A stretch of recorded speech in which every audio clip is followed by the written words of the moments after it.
Alors, bonjour à toutes et à tous. Donc, j'espère que tout le monde se porte à merveille. Alhamdulillah. Donc, nous allons démarrer une nouvelle série qui va porter sur les différentes étapes d'une une analyse complète. Donc, les différentes étapes. Donc, on prendra un ensemble de données et on mettra en place les différentes étapes d'une analyse complète. Donc, de A à Z, comment analyser un ensemble de données de A à Z. On aura plusieurs séances, d'accord.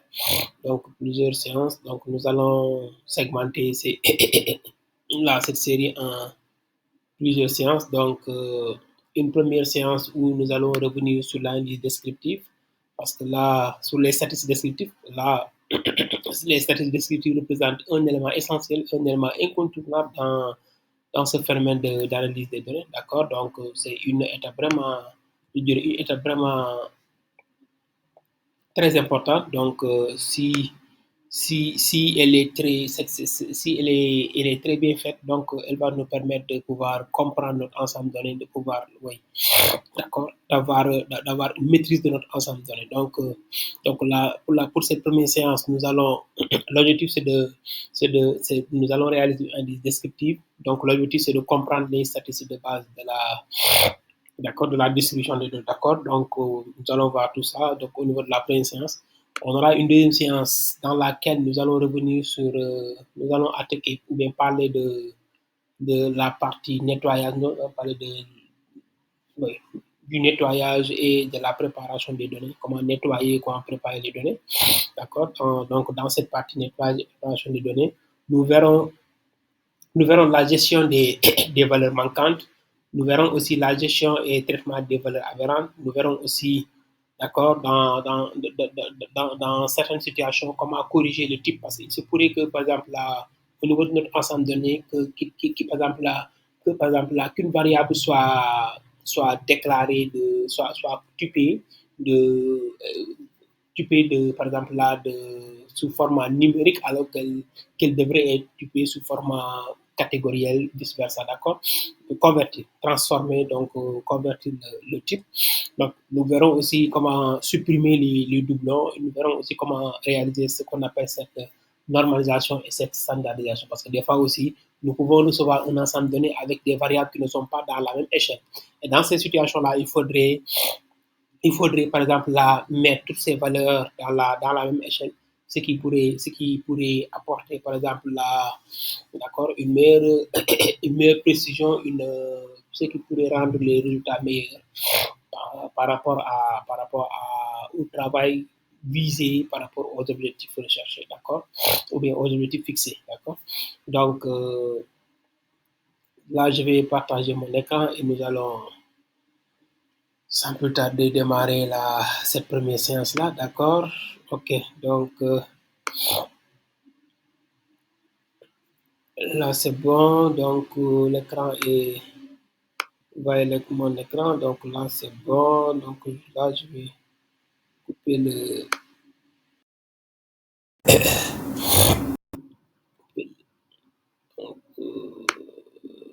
caméra est coupé, donc allez c'est bon. Donc là je reviens, je vais donc retirer tout ça.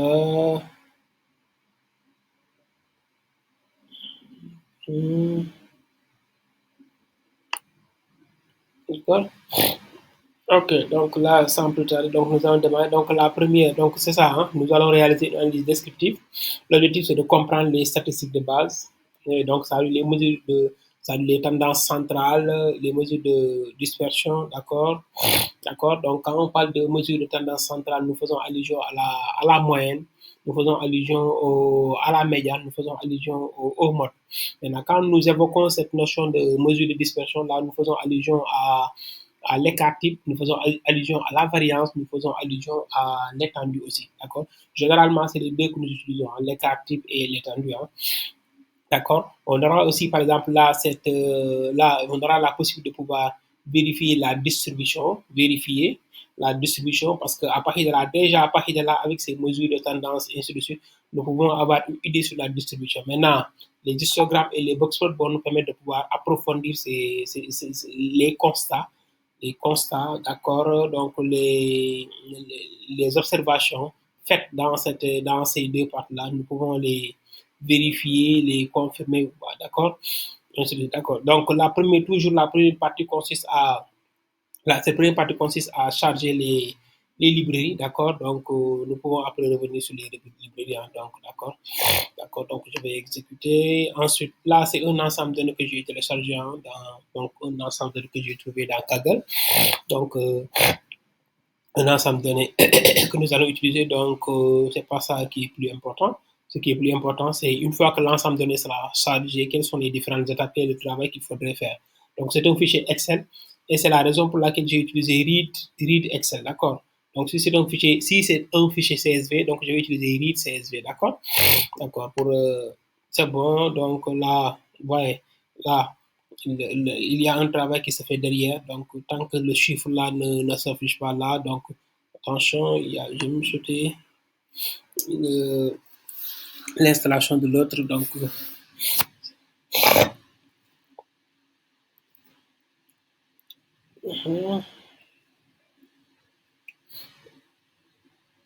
ok, ok, donc c'est bon, c'est bon. Donc là, je vais maintenant le point head nous permet dès qu'on met point head. Donc là, c'est les 5 premières lignes que nous allons afficher. Maintenant, nous avons la possibilité de préciser. Après, je vais vous montrer. Parce que moi, le plus souvent, ce que j'ai l'habitude de faire, c'est quoi? Donc là, parce que l'objectif, c'est quoi? C'est tout simplement de vérifier. Nous cherchons à tout simplement à vérifier si l'importation s'est bien déroulée, et ainsi de suite. Maintenant, généralement, je mets là un 2 d'accord, pour gérer l'espace, et ainsi de suite. D'accord. Parce qu'on n'est pas obligé de mettre 5, ainsi de suite. Je mets seulement les deux. Là, je vois très bien que l'importation, le chargement s'est bien déroulé. Donc, tout est OK, hein. Donc, nous avons l'ID, nous avons nombre d'années d'expérience, donc l'âge, le sexe, gender et le salaire, d'accord. Donc maintenant, une fois que l'ensemble donné est chargé, donc la première étape consiste à faire ce qu'on appelle cette inspection, d'accord. Donc le point info va nous permettre de pouvoir inspecter cet ensemble de données-là, d'accord. Donc nous aurons la possibilité de voir pour chaque variable quel est comment elle a été typée, donc quel est le nombre, est-ce qu'il y a des valeurs manquantes. Même à partir de là, nous pouvons constater, nous pouvons vérifier s'il y a des valeurs manquantes ou pas.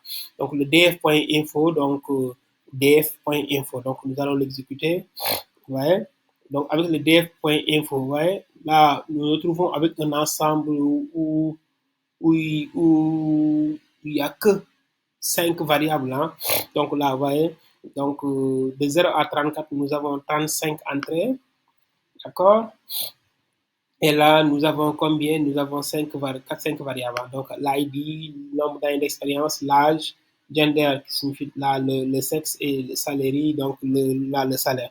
Donc, vous voyez, pour chaque variable, nous avons là 35, 35. 35, donc déjà 35, 35, ça veut dire que 35 non nul. Donc, ça veut dire que là, nous n'avons pas de valeur manquante. Pas de valeur manquante, hein.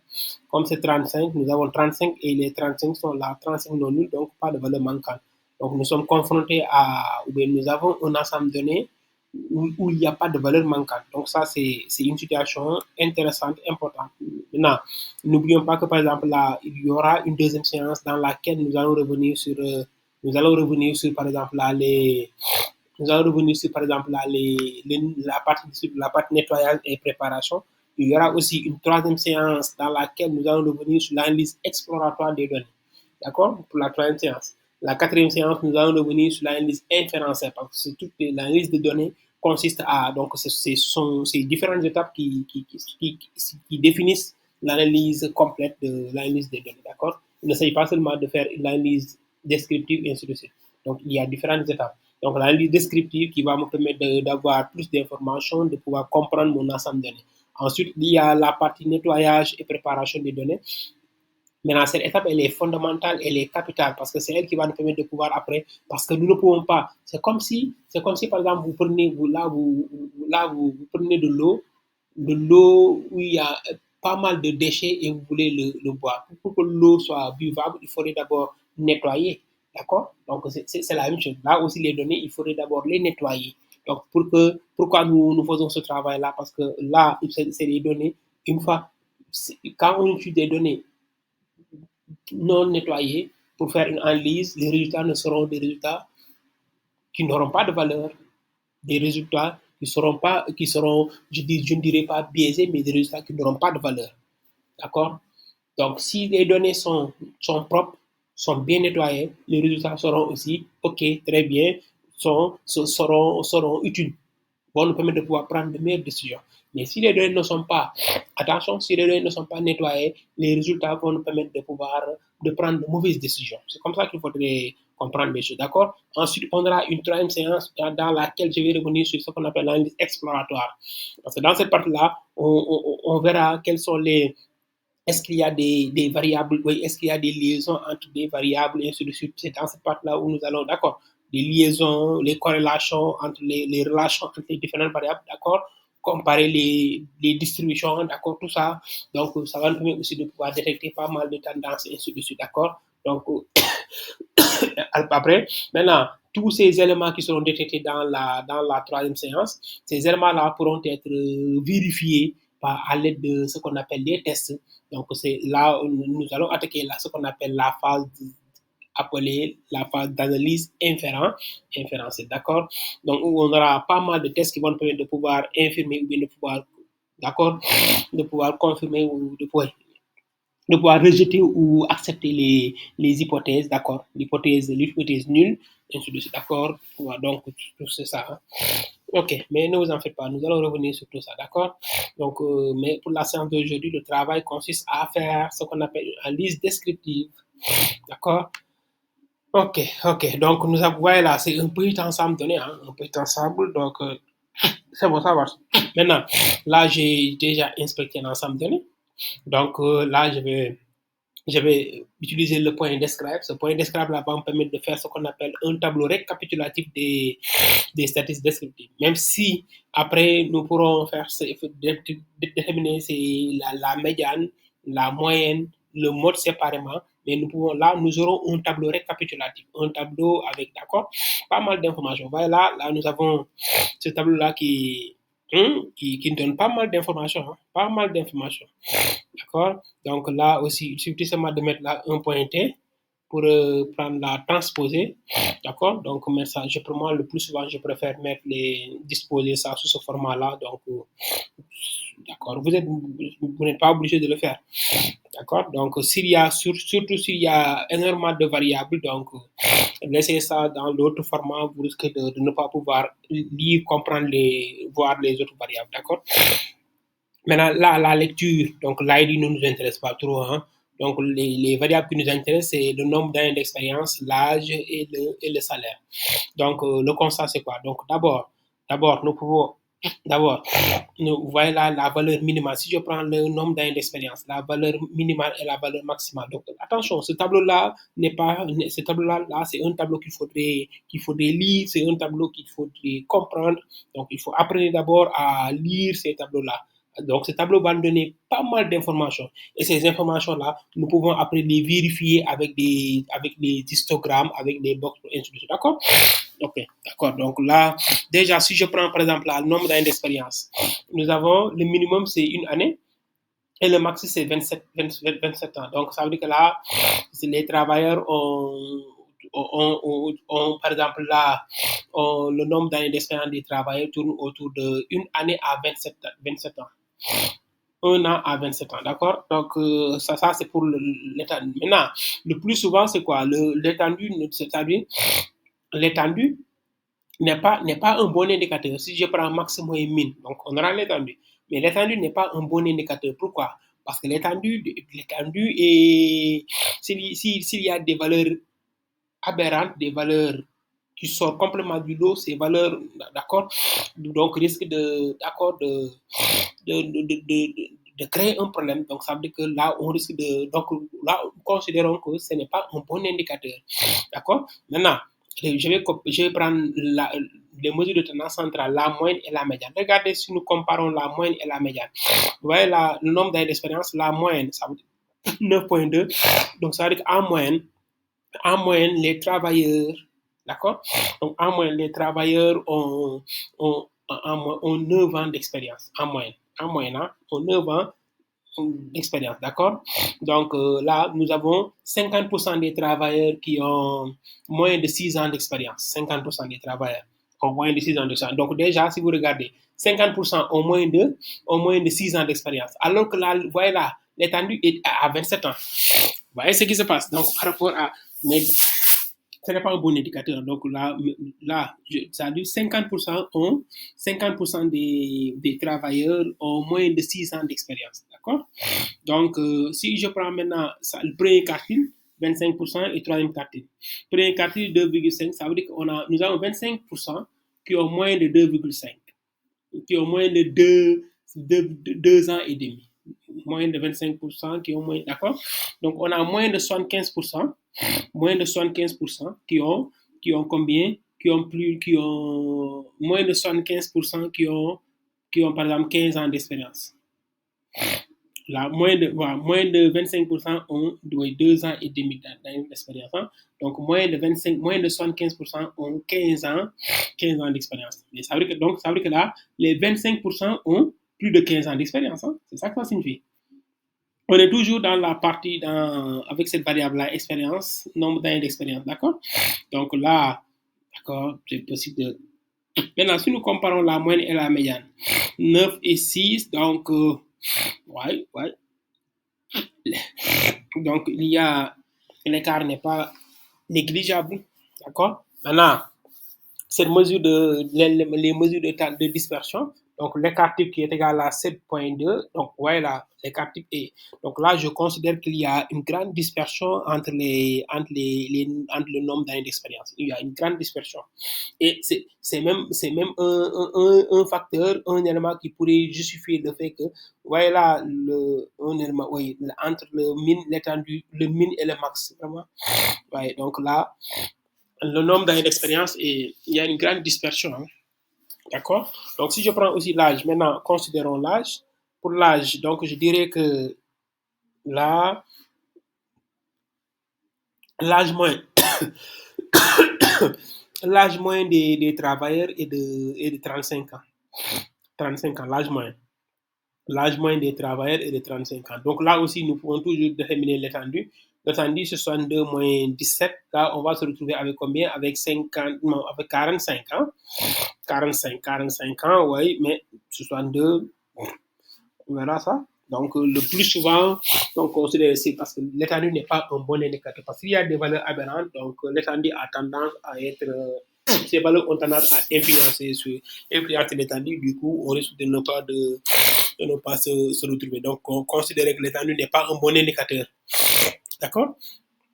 Maintenant, donc, en moyenne, 35, en moyenne, en moyenne, les ouvriers ont 35 ans, d'accord, donc, ils ont 35 ans en moyenne, hein? En moyenne, d'accord. Maintenant, nous avons moins de 50% qui ont 29 ans. Donc, d'accord, moins de 50% qui ont 29 ans, moins de 50%, d'accord, donc là, plus de 50% qui ont aussi, d'accord. Ouais, là, déjà là, si vous voyez, entre la médiane et la moyenne 35 et 29, là aussi, nous avons nous avons une dispersion qui n'est pas une différence qui n'est pas négligeable. Donc, ce qui signifie que, donc là, on risque d'avoir nous avons une dispersion. Ah, d'accord. Maintenant, là, si la moyenne aussi, une autre lecture, si la moyenne est supérieure à la médiane, si la moyenne est supérieure à la médiane, nous pouvons parler de distribution asymétrique. Maintenant, nous pouvons avoir une distribution asymétrique positive, nous pouvons avoir une distribution asymétrique négative. Asymétrique positive, ça veut dire que nous avons nous avons la majeure partie des valeurs, nous avons donc nous avons de très faibles valeurs avec quelques valeurs très élevées qui ont tendance à tirer sur les valeurs faibles. Donc ça, c'est si la moyenne est supérieure à la médiane. Maintenant, si c'est le contraire, ça veut dire que là aussi, nous allons prendre le contraire de ce que nous venons de dire. Donc, si c'est donc là, nous allons dire que la majeure partie des valeurs sont élevées Mais par contre, il y a quelques petites valeurs qui sont vraiment trop faibles. D'accord. Donc là aussi, donc si je prends le nombre d'années d'expérience, toujours la moyenne, par la moyenne, et là, la moyenne est égale à combien? La moyenne 9,2, la moyenne est supérieure à la médiane, hein, donc, d'accord, la moyenne est supérieure à la médiane, donc, ça c'est une distribution asymétrique positive. Donc ça veut dire que quelques valeurs quelques valeurs très élevées. Mais l'ensemble de la majeure partie des valeurs, c'est du nombre d'années d'expérience, c'est des valeurs faibles. D'accord. Donc, si je prends maintenant le salaire aussi, donc, ouais, la lecture, là, c'est une petite. On va continuer à lire ces tableaux-là et c'est sûr que vous allez pouvoir, au fur et à mesure que nous allons continuer à lire ces tableaux-là, vous allez vous retrouver, hein, ça c'est sûr. Donc là, c'est un tableau qu'il faudrait maîtriser. Donc, parce que dites-vous que quel que soit, pour chaque ensemble de données, vous aurez un tableau différent de nos tableaux. Donc, il faudrait que vous soyez en mesure de pouvoir vous démarquer, de pouvoir lire ce tableau-là, de pouvoir comprendre un tableau, de pouvoir expliquer ce tableau-là. Parce que ce tableau, en quelque sorte, si vous comprenez le tableau, si vous parvenez à lire toutes les informations, à les interpréter. Donc après, ça va vous permettre de pouvoir, donc ça va faciliter la suite des choses, d'accord. Donc ça va vous permettre de pouvoir, d'accord, de pouvoir formuler vraiment vos hypothèses tranquillement, facilement, d'accord. Ça va vous permettre de faire une analyse vraiment correcte, d'accord. Donc si on prend le salaire maintenant, on va terminer par le salaire. Ouais, encore là, l'étendue, mine est égal à combien? 30 000. Là, ouais, là, c'est énorme. C'est énorme. Maintenant, la moyenne par rapport à la médiane, la moyenne est de combien?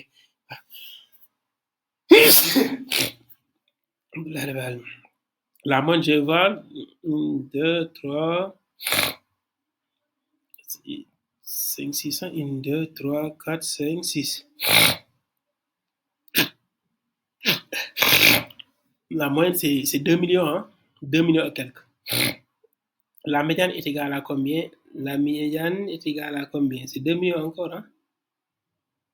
La médiane, 1, 2, 3, 4. Oui, 250 000.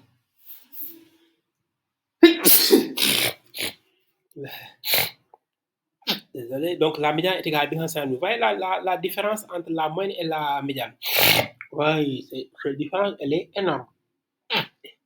Donc là, nous pouvons déjà dire qu'il y a des valeurs, il y a des salaires très élevés qui ont tendance à tirer sur les autres salaires là, ce qui fait que la moyenne est largement supérieure à la médiane. Ça, c'est d'accord. Et là, vous regardez, vous voyez là l'écart type. L'écart type est vraiment élevé. Donc, nous avons aussi une grande dispersion entre les salaires. Hein. Une grande dispersion entre les salaires. Et ça se comprend. Ça se comprend parce comme on a des valeurs très élevées, d'accord, des salaires très élevés. Donc là, nous avons une grande dispersion entre les salaires, d'accord.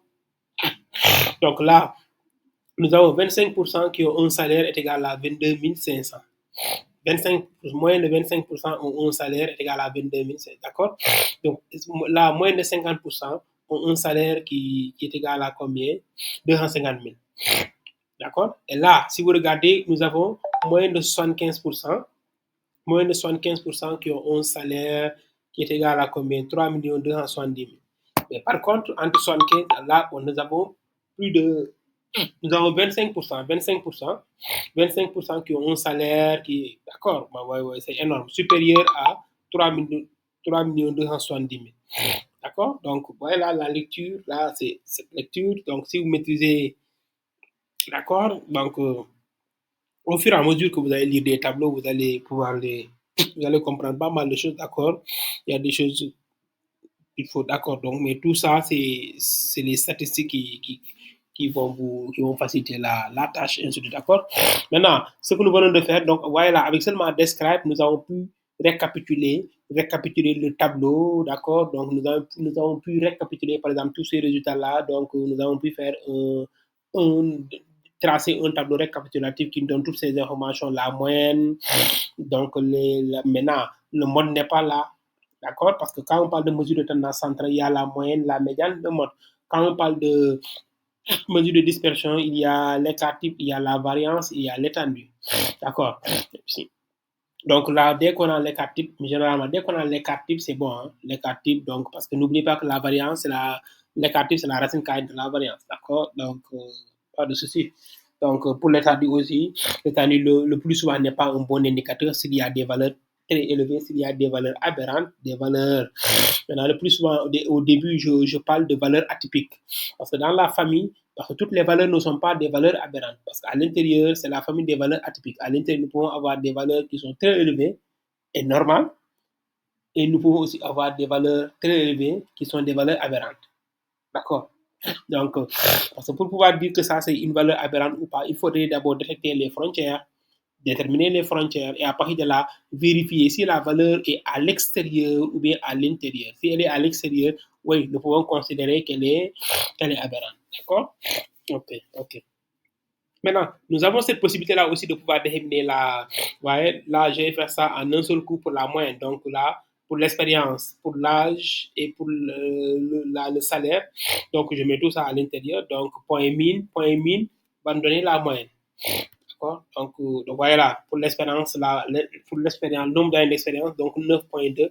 Donc, ça veut dire en moyenne, les travailleurs ont, chaque travailleur a, en moyenne, les travailleurs ont 9 ans, en moyenne. D'accord? Donc, 9 ans d'expérience en moyenne. Hein? Donc, ça c'est. Maintenant, pour l'âge, en moyenne aussi, les travailleurs ont 35 ans. 35 ans. Donc, en moyenne aussi, les salaires des travailleurs, en moyenne, les travailleurs ont un salaire est égal à combien? Là, c'est 2 millions, 2 millions 59 000, d'accord? Donc là, ça, c'est la moyenne. Donc, ce que nous venons de faire avec la moyenne, maintenant, il suffit tout simplement de retirer la point mine et de mettre point médian pour trouver la médiane. Maintenant, point mode pour trouver le mode. Donc, vous allez voir. Donc, point médian, donc si on le fait, là, il va nous donner rapidement. Voilà, là, nous avons, d'accord, 6 pour le nombre d'années d'expérience, c'est 6. D'accord? Donc, nous avons 50% d'accord? 50% qui ont combien? Donc, ouais, moins de 50% qui ont combien? Qui ont 6 ans d'expérience. D'accord? Donc, pour l'âge aussi, moins de 50% ont combien? Ont 29 ans. Donc, moins de 50% aussi, moins de 50% ont un salaire qui est égal à combien? Ça, c'est combien? 250 000. D'accord? Donc, le mode, d'accord? Maintenant, pour la première valeur, d'accord. Donc, la même chose. Hein, donc, pour le mode représente la valeur la plus, c'est-à-dire la modalité la plus représentative. Je prends un exemple. Si nous avons, par exemple, je prends un exemple. Si nous avons la variable sexe. Avec cette variable sexe, les modalités sont homme et femme. Si par exemple là, nous voyons que par exemple homme est plus représenté que femme, donc on dira que la modalité de cette série-là, la modalité de là, c'est quoi? C'est homme. Si c'est femme qui est plus représentée, on dira la modalité de c'est femme, d'accord? Donc c'est comme ça qu'il faudrait prendre les choses. Donc là, on dit nombre d'années d'expérience. Donc ça c'est quoi? Ça c'est pour le mode. Donc on dira que en général, le nombre d'années d'expérience des travailleurs est de 2 ans. Donc, nous avons plus de travailleurs avec 2 ans d'expérience parce que c'est la modalité la plus représentative. Donc, on a plus de travailleurs avec 2 ans d'expérience. On a plus de travailleurs qui ont, par exemple, 50 ans. On a plus de travailleurs avec un salaire qui est égal à 250 000. Voyez là comment on fait pour lire, c'est d'accord? Maintenant, tout ce que nous venons de faire là, nous constatons qu'il y a des dispersions et ainsi de suite. Nous pouvons le vérifier en utilisant l'histogramme, en utilisant le boxplot. D'accord? Mais là, j'ai oublié de vous dire que par exemple, là, avec le point describe, ça concerne uniquement les variables numériques. Donc, jusque-là, nous n'avons pas encore parlé. C'est possible de mettre là des variables catégories, là, mais dans ce cas, il faudrait mettre include égale à all. Donc là aussi, ça, il ne faudrait pas l'oublier. Alors, si vous mettez include égale à all, là, il va le faire. Mais non, on n'a pas besoin de ça, d'accord? Include égale à all, ça veut dire que là, il va prendre en considération toutes les variables. C'est ce qui nous intéresse, nous. Là, quand on parle de pour là, le describe, c'est pour les, par exemple, les variables numériques. Mais après, je vais vous montrer comment étudier les variables catégorielles si vous avez des variables catégorielles, d'accord? Donc là, ok, c'est bon. Donc là, nous allons visualiser donc l'histogramme, visualiser pour mieux voir ce qui se passe, confirmer, d'accord? Donc, vous voyez, donc là, ça, c'est la distribution des salaires. Vous voyez ce que nous venons de constater. Donc là, vous voyez, la majeure partie se retrouve avec un, d'accord, la majeure partie se retrouve avec un salaire faible, même si nous avons quelques cas avec des salaires très élevés. Donc là, ouais, des salaires très élevés, parce qu'au fil là, là c'est le, d'accord, donc là, nous sommes avec un effectif de plus de 20 nombre d'employés, donc plus de 20 employés. Donc on est à plus de presque à 25 employés. D'accord? Pour les autres, c'est faible. Donc, la majeure partie des employés ont un salaire faible. D'accord? Même si, donc, ouais. Même si nous avons ouais, quelques qui ont des accords, quelques travailleurs, quelques employés qui ont des salaires très élevés. Maintenant, le Boxport va nous permettre de confirmer, de voir est-ce que réellement c'est des valeurs aberrantes ou pas, le Boxport. D'accord? Et là, nous voyons qu'il y a vraiment une dispersion. Ouais, une dispersion entre les, d'accord, entre les, et ça, on pouvait le constater avec le tableau récapitulatif. Hein. Donc, il suffisait tout simplement de cette dispersion, donc de voir l'écart type. L'écart type qui est plus l'écart type est élevé, plus la dispersion est significative et élevée. Maintenant, cette dispersion aussi, après, c'est possible de vérifier si réellement si réellement c'est OK, c'est bon ou pas. D'accord, tout ça, c'est possible de le faire. D'accord? D'accord? Le boxport va nous permettre de confirmer voilà, le boxport, d'accord? Oui. Maintenant, pour le boxport, là, nous voyons qu'il y a vraiment des valeurs. Ouais. Parce que je viens de dire que là, nous avons. Donc, la majeure partie des ouvriers, des employés ont un salaire faible. Même si, mais il y a quelques ouvriers avec des salaires très élevés. Maintenant, les salaires très élevés, les points, ça veut dire que là, ces points-là sont là. Nous avons deux points qui sont complètement du lot. Ces points, nous pouvons les considérer comme étant des box. Vous voyez là, la majeure partie, d'accord? Donc, ouais, ça c'est notre médiane. Ça, c'est notre médiane. D'accord. Donc, nous avons aussi quelques ouvriers qui se retrouvent avec un salaire. Donc, là, les salaires sont très élevés. C'est la majeure partie des salaires, hein, c'est des salaires qui sont très éloignés de ces deux-là. Très éloignés, hein, si vous regardez très bien. Très éloignés de ces deux-là. D'accord? Donc, là, vraiment, OK. Ensuite, là, pour étudier, pour la variable catégorielle, d'accord? Donc, d'abord, pour vérifier, parce que la variable, c'est gender, pour vérifier les différentes modalités de cette variable-là. Donc, le point unique pour une variable catégorielle, le point unique va nous donner homme et femme. D'accord? Donc, le point unique, celui-là, exécuter l'autre. Point unique est là. Donc, ouais, femelle et mâle. Point unique. C'est bon pour ça? Maintenant, à partir de là, qu'est-ce que nous allons faire? Donc, nous allons compter. On va lui demander de compter le nombre de fois que l'homme est représenté, le nombre de fois que femme est représentée. D'accord? Donc, le point value count. Le point value count, donc, il va nous donner, par exemple, les effectifs. D'accord? Donc, pour chaque modalité, pour femmes, nous avons 18 femmes et 17 hommes. Donc, vraiment, là, nous n'avons pas un déséquilibre. Pas de déséquilibre. Hein? Donc, c'est quasiment presque la même chose. Hein? 18 et 17. C'est bon pour ça? Maintenant, nous pouvons exprimer tout ça en pourcentage. D'accord? Et je vous dis seulement de faire quoi? L'effectif, c'est 35. Donc, 18 divisé par 35 fois 100. On aura le pourcentage de femmes. 17 divisé par 35. 17 divisé par 35 fois 100. On aura le pourcentage de femmes. D'accord? Donc là, si on exécute, on aura le pourcentage. Ouais. Donc, ça veut dire que les femmes sont. Avec les femmes, nous avons un pourcentage de 51%. Les hommes, un pourcentage de 49%. Ouais, là, c'est. Ouais. Donc là, je constate déjà qu'il n'y a pas de déséquilibre. Là, pas de déséquilibre. Hein. Tout est OK. Donc là, nous n'avons pas de déséquilibre. C'est très bien, ça marche. D'accord? Pour ce cas, d'accord? Maintenant, là aussi, nous pouvons vérifier donc là, qu'est-ce qu'on va la répartition des employés par c'est tout simplement pour le maintenant en principe c'est une partie qui devait être réservée à une autre phase hein, à une autre phase d'accord donc là là c'est bon pour l'analyse descriptive c'est bon hein, donc c'est bon hein, donc là pour les statistiques descriptives c'est bon donc nous avons exécuté nous avons d'accord et on peut toujours Ça, c'est, d'accord, pour visualiser donc la répartition des, d'accord. Donc là, on a, après, donc ça, c'est pour l'autre. Hein. Maintenant, à partir de là, c'est fini, quoi. Donc, on n'a plus besoin de, c'est fini. Nous avons les 51% et les 48, d'accord. Maintenant, cette phase-là qui consiste à représenter tout ça là, donc ça, c'est pour la deuxième partie qu'on verra après plus tard, d'accord. D'accord, donc ça, c'est au niveau de la deuxième séance. Donc, pour la première séance, on peut s'arrêter là. D'accord. Donc, parce que là, nous allons représenter la distribution des salaires par rapport au sexe. La distribution des salaires par rapport au sexe. Donc là, ouais, nous avons la variable gender, nous avons le salaire. Donc ça, c'est deux variables. Ça, c'est après. D'accord. Ça, c'est après. Donc là, donc nous venons de boucler cette analyse, cette première partie qu'on appelle la partie, la partie